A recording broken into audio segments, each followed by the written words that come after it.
What's up, everyone? Welcome to Around the ACL. Michelle Thompson here with Trey Ryder and Anthony Ione. And we've got a great episode today. We're going to get into the Open coming up this weekend. We've got news around the league, over under. We've got some award winner predictions, and then we have some game time stuff to go with. But before any of that, I can't help but notice the shirt, Anthony. Yeah, I'm gonna Ellie in training. So okay, here's the thing, right? I think you could jump on the Jeremiah Ellis fan train pretty quickly, right? But like to become an Ellie, if you look at the Swifties and stuff, I mean these they know every album, every song, So to do the Ellies some respect, I can't just jump on the Ellie train. So I'm in training, Meesh, certified maybe at some point, but right now I'm in training. In training, I bet Jeremiah would appreciate that. And well, you let us know when the Ellies fully welcome you in. We'd love to hear back. I'll look forward to it. I do look Yeah, we'd love some feedback. Maybe we'll all be matching Ellie and well, if he wins this Open, maybe you get an Ellie shirt, and then me and Michelle have to get an Ellie in training shirt. Then you start your training. Yes. It's a graduation, like a stepping stone. Absolutely. But that sounds great. Hey, I had my women's cornhole retreat this weekend over in Texas. So just coming out of that, got in yesterday, but that was super fun with Rosie Streaker. Do you guys have some exciting cornhole weekends? No cornhole whatsoever. Cornhole whatsoever. So, although Michelle, stop for a second. Your retreat was pretty cool. I mean, there was a lot of women there out like learning cornhole, and you guys were out in the middle of nowhere. It looks like you had these like little pods, and it was like I thought it looked pretty cool. The cabins were really cool. So yeah, everyone had like their own cabin in the woods, and then we were supposed to do all the cornhole there. That I paid for like the gathering area, which is just a big grassy area. But the weather had a different idea, so on the last second I found a golf course that had like an indoor room, but it was 9-foot ceiling. So then they had a pavilion outside the golf courts would go under that was 15 feet. So we would just bounce between the two. Like I would do my like mindset training in the room. We had AC or heat depending on the weather. Then we would go down to the pavilion and play under there. So it worked out great. It was like 25 minutes from where we were at, but I was scrambling at the end of there. Love it. I thought it was cool. Cool. Turned out to be cool. And I already have our house for next year. I just paid for it yesterday, so I'm looking forward to it. It's going to be in North Carolina, so moving back over there. Oh, yep. Anthony, any close to the HQ? Yep. Not over the weekend. I'll talk a little bit later about some cornhole, but more basketball, a triple header on Sunday. But really, most of the activity's been right here in the lab. You can see all the 2024 bag models behind me, and you're not seeing them all. That wall actually continues over here. So we're in here getting down to the scientific level, So we're analyzing all the bags, trying to make sense of them from a science perspective, physics perspective. Putting these things in different environmental conditions. We know that humidity and temperature affect the game significantly, so we're trying to make sense of all that. So a lot of that this weekend and tonight and tomorrow night, and then continuing. So the bags are starting to flood in. So we want to get all those tested and get some information out to the people that maybe can do them some justice on selecting bags and improving their game. Yeah, that's good, because the blanket answer right now is just go throw some and see what you like. So it'd be nice to have a more scientific answer than that. And I know we're going to have some in the lab segments here on the show as soon as you're ready. So looking forward to learning more about that. But for now, we'll hop into Open number 12. That's going to be in Brighton, Michigan, coming up this weekend. Jake had some big hot takes last week. He said Jeremiah Ellis, Jaden Ellis, taking the whole thing. Nobody should even try. It's theirs. It's theirs for the taking. So I'm curious who you're looking at, Trey. Yeah, well, it's just what we got. We've already brought him up twice, right? I mean, first we got an Alien training shirt, and now, yes, Jake's got the hot take. So, I mean, yeah, Jeremiah Ellis, I think, is someone that everybody's going to have their eye on. It's the last Open before the pro season. So this is the last and final tune-up for any of these players as they get ready for this year. So ultimately, it's put up or shut up time. We are here. We are at the pro season, right at the doorstep. And this is an opportunity for, a rookie like Ellis to come out and continue to shine. And maybe, he's been so close for so long, right? Is this the one right before the season starts that he gets across that finish line? He gets that signature win, gets that signature victory. I think this time, being, already pairing up with another another open singles winner in Jaden Ellis, right? That is someone that in doubles, he's going to have yet again that opportunity to go for, he's going to be in conversation for the sweep, regardless of who else is in the field. So I'm interested to watch him. You have to look at other players that have had recent success. I'm looking at the field. I still see Ryan Trader in the field here. He's someone that has already won 2 opens, looking for that third, not been done very much in the past. And another rookie that comes in very high profile and is looking to get that ship right in tip-top condition right before he heads into that pro season. But then you have the big names that are going to be here this weekend that I'm really interested to see, right? You're going to have a Tony Smith, and he's playing with Ryan Windsor in doubles, right? Bam. I've always talked a lot of times about how, like, Tony Smith, sometimes you just don't know if he's got that right mindset, right? But here's that opportunity where, like, if we're going to get Tony Smith playing well at any open, it feels like this is the one, because in his head, he's got to be like, regardless of the weekend of this matters, it's time to get the mind right? Because we're about to go in, we're about to fire it up here in the pro season. And I have to be locked in if I'm going to follow up my MVP season with another really, really successful season. Ryan Windsor is somebody that's playing like a top 10 player. We did power rankings a few weeks ago. He was in the top 10 of my power rankings. He's yet again playing at the top of his game and executing at a really high level. And I expect him to play similarly. I did see something on social media about him playing around with a step. I saw on TikTok or something, he was stepping and throwing a bag. I hate that if we're going to be doing that, right? Like, put me in the Jamie Graham hate camp every time. He'll get proven wrong, and that's fine. But I hate changing a technique, especially from a player that has been playing for as long as he has, and especially this close to the pro season, making that type of change. If you're going to make a really core technique change, do that in August after the championships. Do it in September, October. Give yourself some time to build up to it. But hey, just to comment on that. Yeah. So I was going back and forth with him a little bit on that, talking about, I said, I've seen a couple tournaments now. We're not just playing with it anymore. It looks like you've established the step. And he said he really likes what he's seeing from Mark Richards and Trader in that technique. And I think it really works well with Ryan Windsor, because we've seen in the past when he has that stationary technique, he adds a lot of that calf raise to his pitch where, he's getting a little extra power out of the bottom that he might not necessarily need. I think it looks really fluid with that step right there. And what I always teach people is when it comes to step or static, do what feels comfortable in that position, because we see both successful. I think it's just repping the same thing over and over again. So for a guy like Ryan Windsor, who's been throwing bags forever, I think a switch over to the step actually looks really good for him. I don't hate this change. I don't hate the change in September.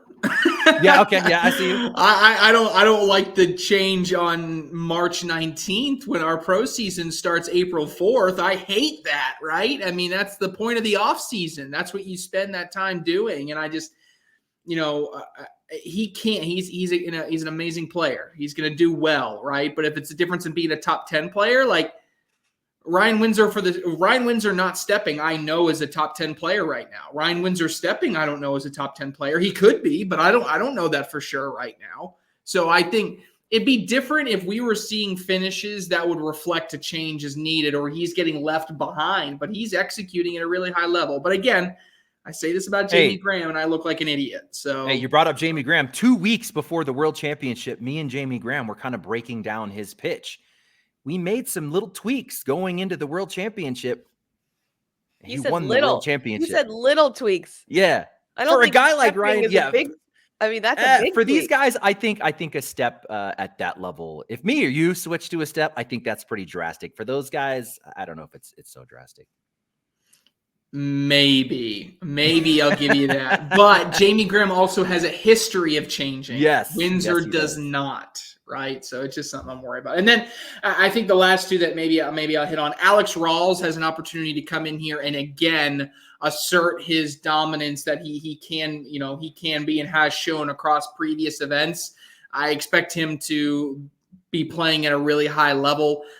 He's going to be a force to be reckoned with. So when he's there this weekend, ultimately I think it's going to be interesting to see. And then, I'm still kind of holding out in a weird way to see if we see some type of really strong performance by Matt Guy or Brett Guy, or both of them as a team. I still stand by the fact that I don't care what your play style is. If Matt Guy throws like he can, he's going to be a top 5 finish. It's like impossible for it not to be, right? So the last Open, I was previewing this, but we didn't see that insane PPR that we've been seeing kind of at the conference and the regional level. So I still think we need to anticipate everybody, that watches. Matt Guy is going to have one of those tournaments where he throws a 10-8 across the entire tournament. And when he does that, he's going to be in contention to win it. I don't know if it's this Open. It may be one of these pro events. He may throw a 10-1 this weekend and he may not win, right? But the idea is the guy is way too consistent on putting bags in the hole to not be there towards the end at one or more of these tournaments towards the end. So people that want to write off Matt Guy, you can't do that for an entire season. Sure, if you want to bet against him on average against the way the game is shifted, fine. But it's certainly something to pay attention to. And then I forgot about Birchfield and Hissner. I literally just those guys, team. They're okay.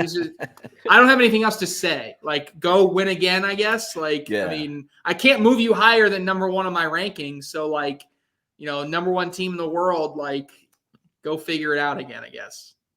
Yeah, they'll figure it out. Maybe, Anthony, Maybe. Who are you looking at? How did you word Jake's analysis of this season about not try or something like that? Some players about Ellis. Yes. Yeah, he just said it's theirs. The other players shouldn't even try or something like that. Yeah, they shouldn't even try. Well, we have some teams not trying, right? So who's not in the field? And if we kind of just look at, and I think that's important to look at who's not in the field when we're talking about who's going to win this thing. If we look at some of our power rankings over the recent history, some of these top teams that have been in most power rankings, not in the field. We're not going to get Batson and Grindersleeve. We're not going to get Richard Smith, although you mentioned Smith teaming up with Ryan Windsor. Super tough. No Chamberlain, Burton Jr. We're not going to get Harbaugh Malone. Harbaugh's typically teaming up with someone else. Malone, not well-traveled, neither one of them in the field with different partners, period. Thorne Gore, Rawls Kingsbury, Soto Jackson Gore. I'm just naming some of the few, like a Rawls Holland, Graham Modlin, these type of teams, nowhere to be found in the field. So I want to say it was 300 plus teams, maybe mid threes. So we have a lot of teams out there. But when you look at strength in opens, I think this one's, could be open to a dark horse team, especially if we're running 4 brackets. You could have a team or one bracket get stacked, and then you might have 1 or 2 brackets that might be a little light where someone can creep out. Just to mention a few, you already mentioned Connell Hamilton is really the only other team in that one, and Trader Hicks are probably the only dedicated pro partner teams in the field that were in most top 10 rankings. So certainly they might be, some of the favorites coming out, as well as Birchfield and Hissner. We're going to get a little Smith Wiedenfeld also. Halbert making the trip with dedicated pro partner Trzynski. So again, coming into the last Open, going into the Pro Series, going to be important to kind of tighten up for a new team, how they're going to be playing together, bag choices, just a slightly different approach to the game between those two players. So I think this one will be important for them to kind of tighten things up going in. We're going to get a strong Joe Kay and Jordan Power. They always seem to do pretty well. And then Rawls teaming up with another strong Florida player who's really coming out in a Blaine Rozier. I mean, we talk about dark horses, they might not come to the top of the list just because you got Blaine Rozier on the other side. This guy is so good, and I think they could actually come out and take down a bracket. So for me, I'm kind of I'm putting them into buckets, right? Favorites to win it. I think there's 3 teams that obviously pop off the page for me. Favorites to win it: Ryan Windsor, Tony Smith, Trey Birchfield, Adam Hissner, and Hamilton Cano. Those are going to be the 3 favorites to me. The next level down I'm kind of looking at is in it to win it. These are teams that could certainly come in and win the whole thing, maybe just outside of favorites. We mentioned the Ellisi. We've got Jaden Ellis and Jeremiah Ellis. Trey, you already mentioned Jaden already taken down a singles open by himself. We're talking about the world's advanced champion teaming up with one of the best players right now in the game. So in it to win it. Alex Hicks, Ryan Trader, Ryan Smith, Ryan Wiedenfield. I like Joe Power and Joe K in it to win it. Alex Rawls, Blaine Rozier, Steven Bernasek coming off a strong weekend at his conference. What do we get from little Philip Lopez? We're just not getting a lot of looks at him. We know the guy has the capability to be one of the top doubles players in the world. He did it multiple seasons. Now with a Steven Bernasek this year, I think in it to win it, they could come out. It's going to come down to Philip Lopez right now. What is he going to give to that partnership? We mentioned Tanner Halbert and Trzynski in it to win it. Some other categories, dark horse teams, just to mention a few. What about Brewer and Schaefer Ford? Didn't we just get that out of them in the last open? Looks like they're back into the field. So again, in a light field, we get 4 brackets. Was it a fluke? Here's an opportunity to come out and say, hey, this wasn't a fluke, guys. We didn't just kind of win one important match, have an easy run through a bracket. Here we are again, maybe winning a bracket, which would really staple themselves as a top team in this game. And then I'm looking at this one. I don't know if it's correct, but I'm seeing the guys split up. Are you guys seeing that as well? It looks like Brett Guy and Ryan Hart, if I'm looking at that correctly. I like them as a dark horse team. And then just to mention a few kind of randos, good to see Tice Cobb back in the field, back healthy, coming off of the last open.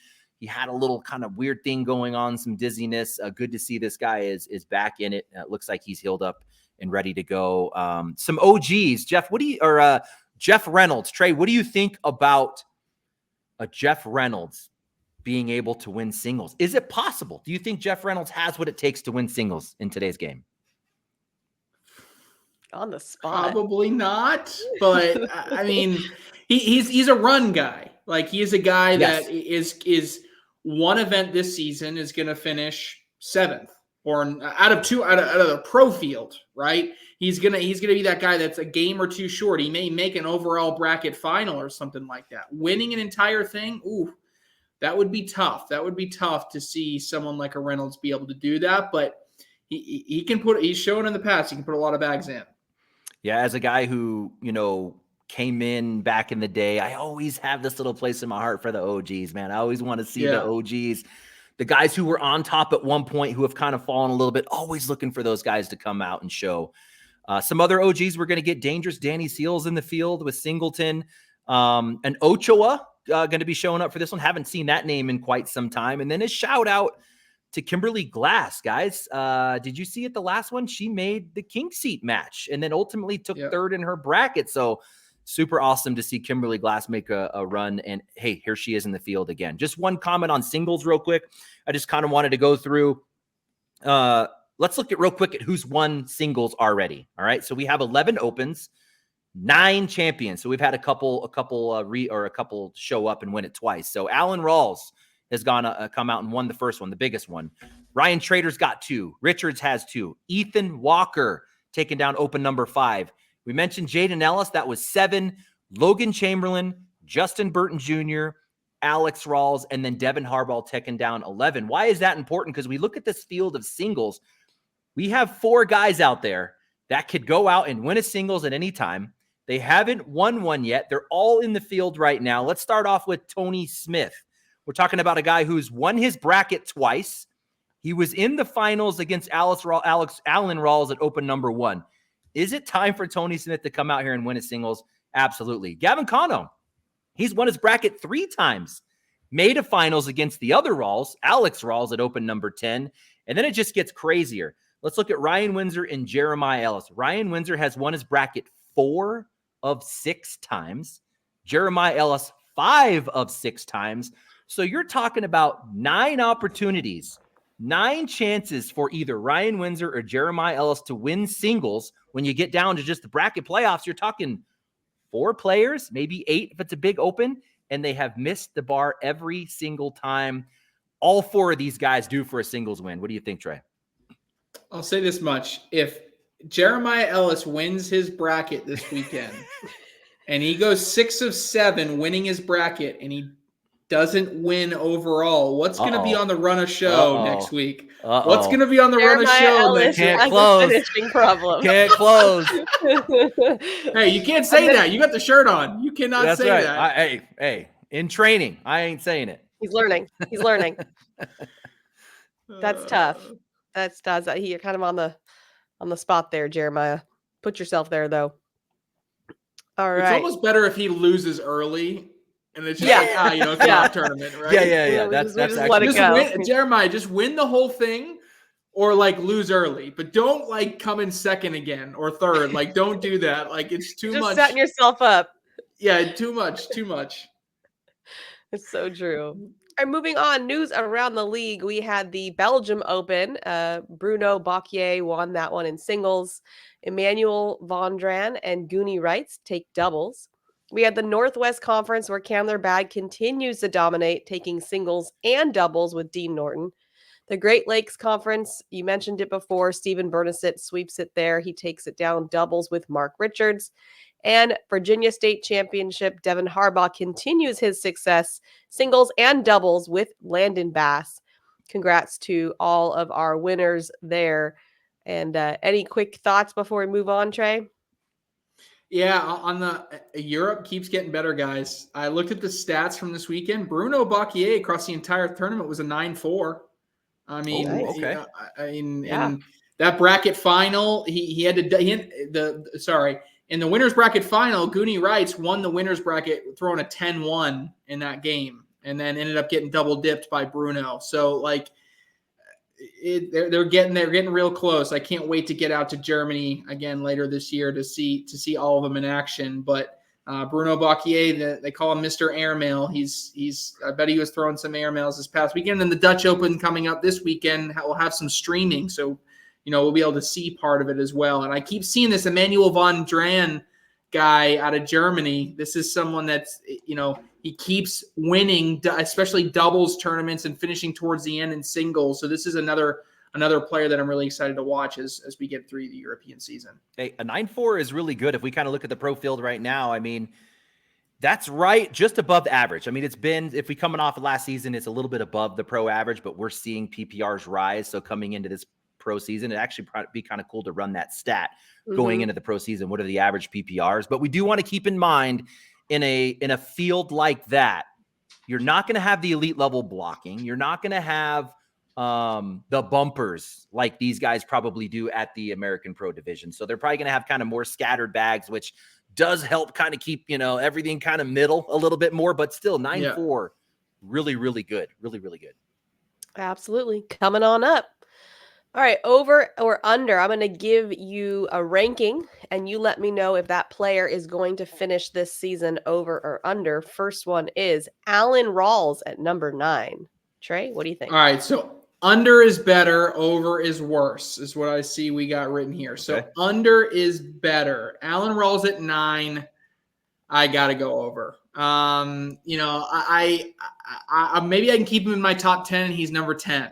Right. But I just don't see with the field that we have this year that Allen is going to be able to consistently play at that level again. It would require him again to have a finish like he did at the last kickoff battle in 2023, where he won his bracket, made it all the way to television. So, I'm going to say for now, over. Trey, what is it that Allen's doing that he's not in your top 10? Just not showing up to opens? He said he's number 10. I get it if that's it. I get it if that's it. He's just not showing up. Yeah. It's tough for me to like the one open event he played in the past 3 months, he didn't finish second. For me to be able to 100% certain say you're going to be a top player, I need to see you play consistently. And, that doesn't, it's not necessarily he's doing anything wrong. He's just not playing enough for me to be able to see it with my eyes. I get it. Yeah, so number 9 last season, right? We totally slept on this guy. He came out, was number 9. Then we were like, it's a fluke.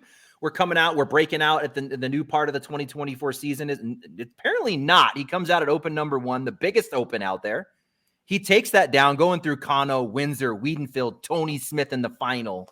So I get it. He's not well traveled. We don't get a lot of looks at him.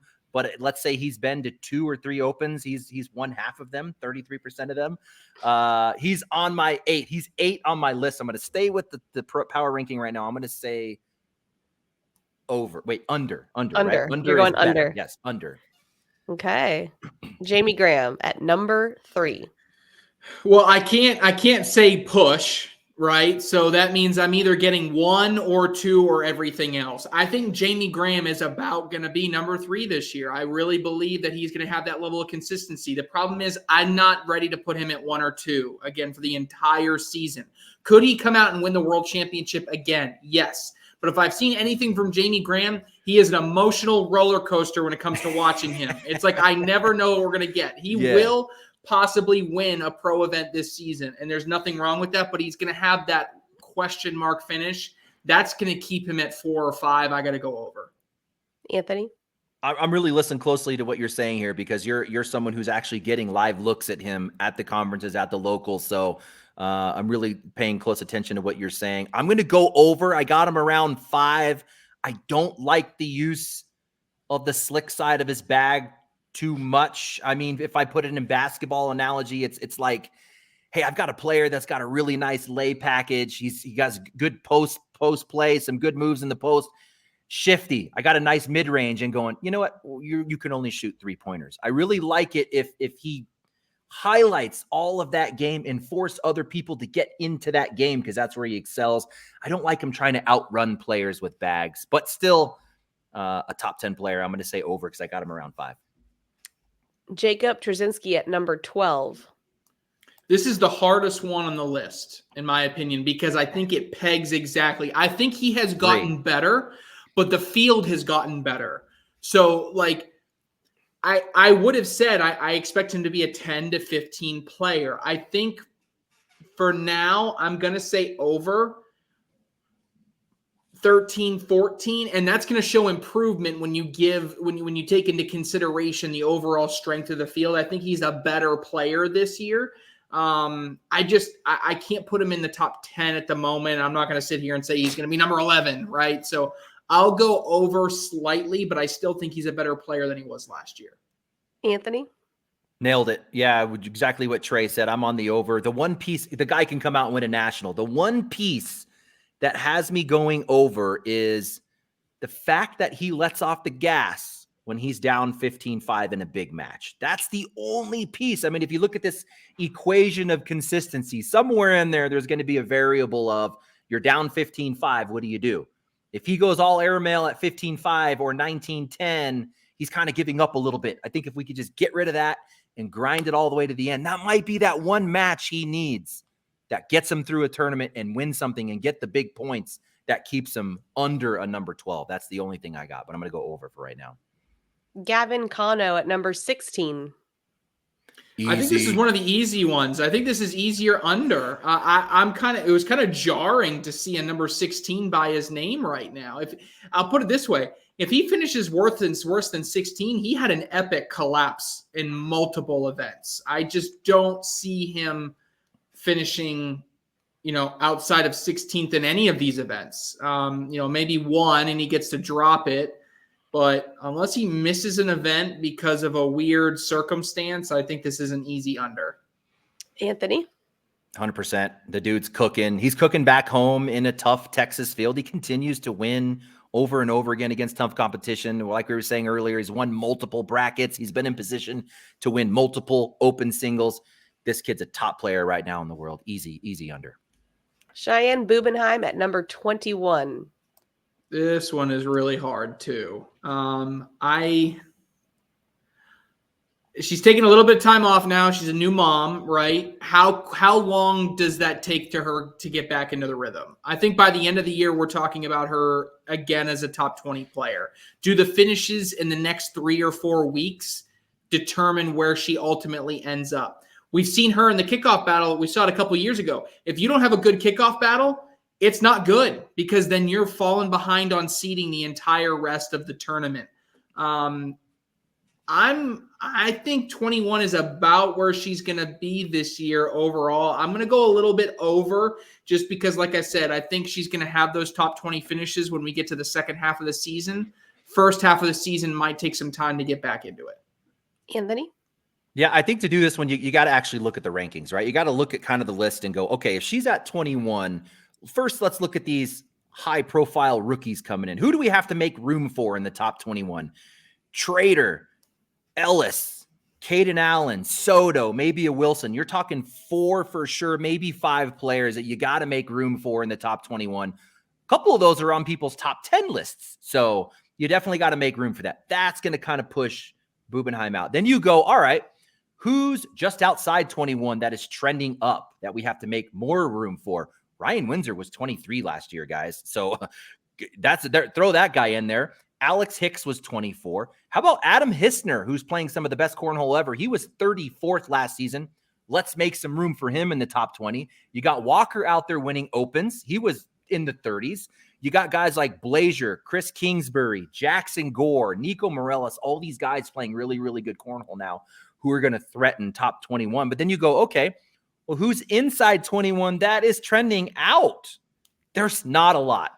Maybe you get a Creek Killer at 13. Maybe you get a Damon Dennis at 14, but you're talking 2 or 3 players trending out, 13, 14 players trending in. Good luck. I'm going to go with the over on that one. It's going to be tough to be top 21.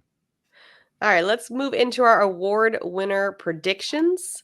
So we are going to look at who we think might finish off at the end of the year for our various awards, starting off with Man of the Year. Who'd you put down, Trey? Man of the Year, I got to go with someone. If I'm thinking across the entire year, who's going to show the highest level of consistency, I'm going to be boring. So I am going to go with someone that I know is always going to be consistent. I'm going to go with Mark Richards. Fair. Same. Anthony? I'm not going to go boring. Okay. I'm going to stick with this one. Trey, you know who I've been writing along with since we came off the last season. I cannot get out of my head how well statistically Caleb Batson played last season. You look at the stats, he was just number 1, number 2, number 3 in almost every stat category, finished 5th in the season last year.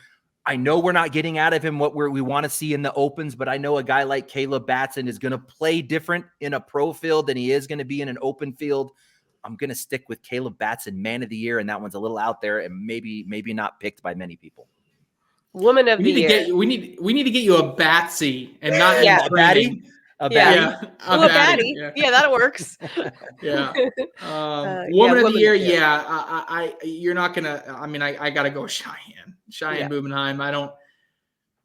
I think Kaylee Hunter has a chance with how she's been playing. I really, really do. I think she could give her a Sam Finley's playing well. I mean, there's someone else that could come out of here, but right now I don't believe in enough to go elsewhere. I got to go Cheyenne. Anthony? Yep, Cheyenne Bubenheim. All right, Team of the Year. Yeah, so I've done this in the past where I have made a mistake and underestimated people. I'm not going to do it here. Trey Birchfield and Adam Hister deserve to be the number 1 part of my list. They deserve it. They have done nothing but beat the best players in the world on a consistent basis over the past few opens. And I think they're a team that is going to win a lot this year. So stop. I had to say, are they going to be better than Richards and Smith? I don't know, but they're playing better than them right now, right? And so unless I see an epic collapse, I'm going to go all in on Birchfield and Hissner. So far, ours are the same. Okay, Anthony, what do you got? I get it. I mean, you could look at it so many different ways. Who's been really hot over the past month or two? Definitely, that team. Who do we expect to do really well? Who looks the best on paper? Obviously you're looking at a Smith Richards for something like that. But then you can go, well, who's just been consistent, for a really long time? Obviously, Grindersleeve Batson would be coming into that discussion. I'm going to go with another team. None of those. The reason being is one player finished in the top of the world last season, won a pro singles bracket. Together they were top 5 in the world. But the other guy, essentially the B player last year, is playing like an A player and one of the best players in the world right now. I'm going to say your Team of the Year is going to be Gavin Cano and Fisher Hamilton. Love All right. All because Kano is upping his game, and I know Fisher's going to bring what he brought last year. Rookie of the year. All right, get me the Ellie in training shirt. I'm going Jeremiah Ellis. You are. Okay, Yeah, we Jeremiah differ Ellis. there. Yep. Yeah, I I think Trader will be right on his heels, but I'm gonna say Ellis. He's come so close. Eventually, that statistic is gonna break of being there at the end and not finishing. I think he wins a pro event this year, and I think he wins Rookie of the Year. I'm going Jeremiah Ellis. Anthony. This is why I'm in training. I'm not going Jeremiah Ellis yet. Uh-oh. I'm in training, guys. Cover I'm in the training. Yes, but when I'm a certified Ellie, when you see me wearing the shirt that says Ellie certified, then I'm going Jeremiah Ellis. I mean, I can't deny Ryan Trader. Not only has he won 2 open singles, he's like right there in 1 or 2 more in the finals or right outside. I mean, this guy could be a 4-time open singles winner by 1 or 2 games. So I'm going to stick Ryan Trader right now. I did as well.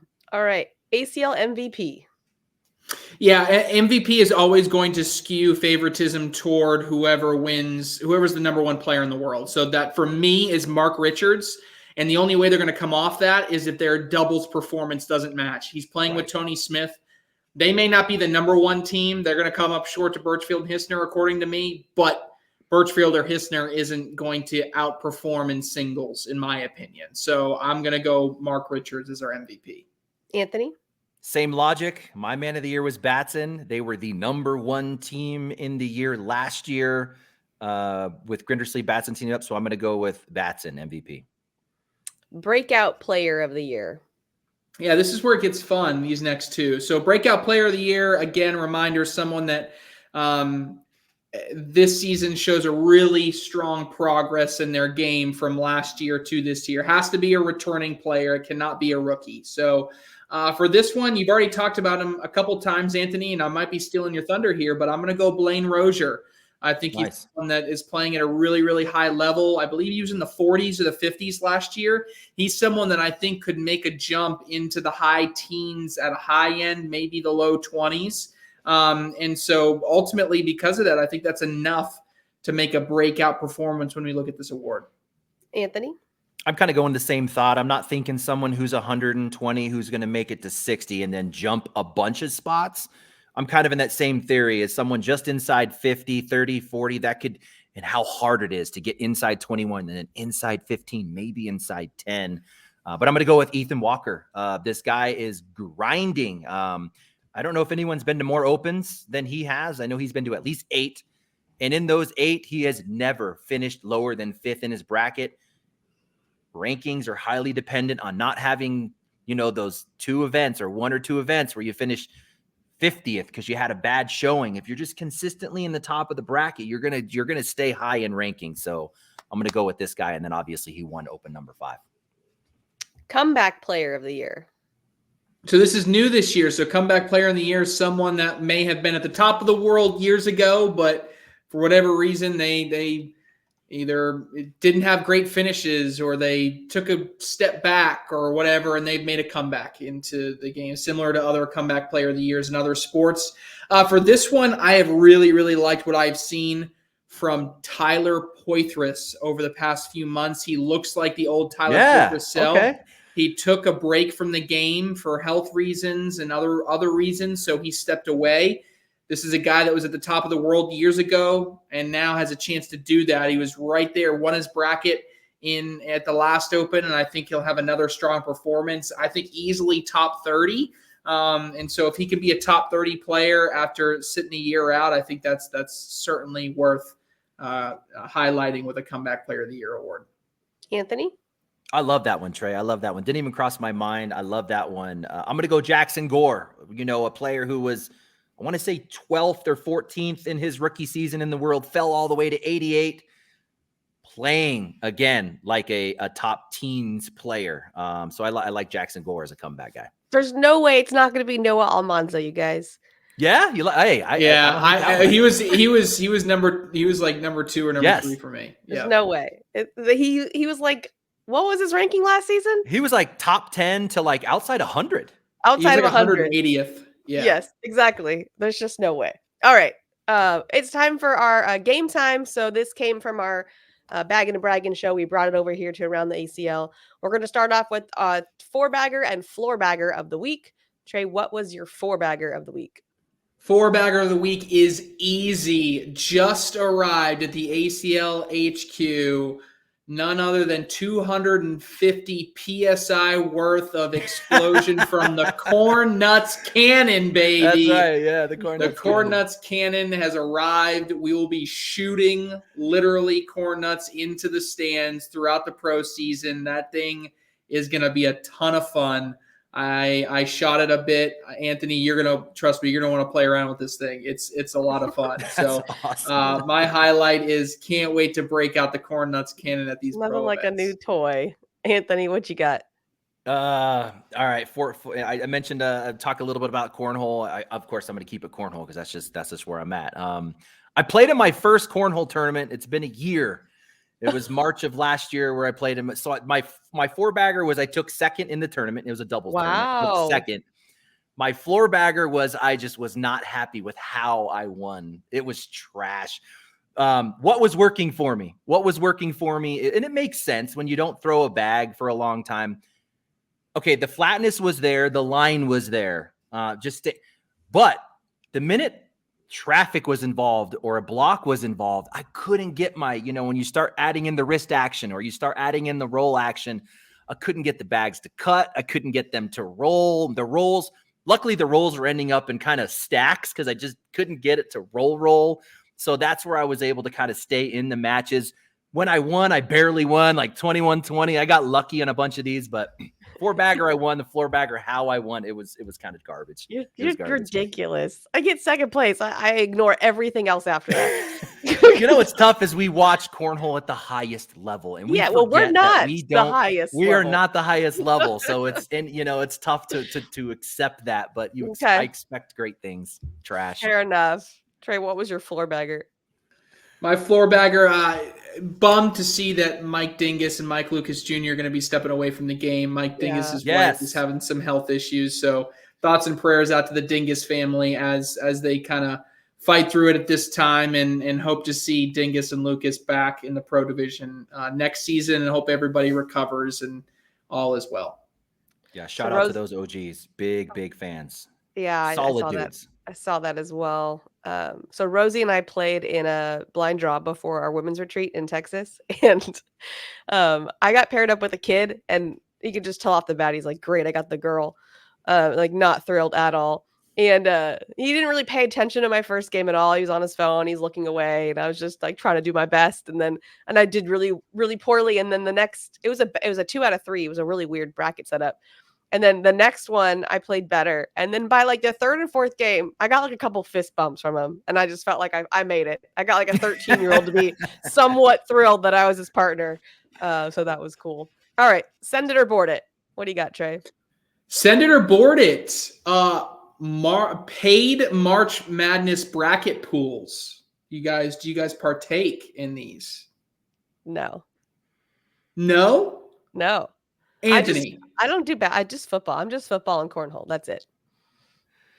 Yeah, I'm like half and half every year. I'm going to have to say board it because I don't consistently send it on this one. I don't consistently send it. This is the first year in like 5 years that Clemson is in the tournament. So I am doing it this year. You're all in. Sending it. They got New Mexico State. So, or New Mexico, not New Mexico State. But regardless, the Lobos going down. What was your send it or board it, Anthony? All right, we're at the first qualifier in Florida, and there happens to be an Alien training shirt on the table. You going to send it or board it for you? I'm taking it. Yeah, absolutely. Sending it? Yeah. Sending it? Give it. Done. All right, would you rather, Trey? All right.